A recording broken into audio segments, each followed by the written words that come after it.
Во моментов имаме историски најниска бројка на невработеност после осамостојувањето на Македонија, порача денеска од Штип заменик министерот за економија и труд Маријан Ристевски, кој одговараше на новинарски прашања за колкава е невработеноста во земјава. Ристевски рече дека оваа влада кога дошла затекнала околу 100.000 невработени лица, а сега се околу 86.000 лица. Целта беше првата година да се намалат под 90.000,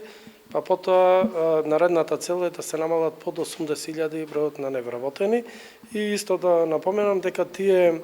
86.000 или 5.000 невработени лица, голем дел од нив се занимаваат со земјоделие, а остатокот се оние лица кои немаат завршено се уште средно образование, а се евидентира самиот список за невработени лица, тоа се лицата од 16 до 18 години. Сакам да кажам дека бројката е многу помала, изнесува некаде околу 40-45.000, а тоа е 5-6% од работоспособното население во Македонија, што значи историски најниска бројка на невработеност после осамостојувањето на Македонија. Како што подвлече заменик министерот Ристевски, од вкупниот број невработени лица, голем дел од нив се занимаваат со земјоделие, а остатокот се оние лица кои немаат завршено се уште средно образование, а се евидентираат во самиот список за невработени лица, и тоа на возраст од 16 до 18 години.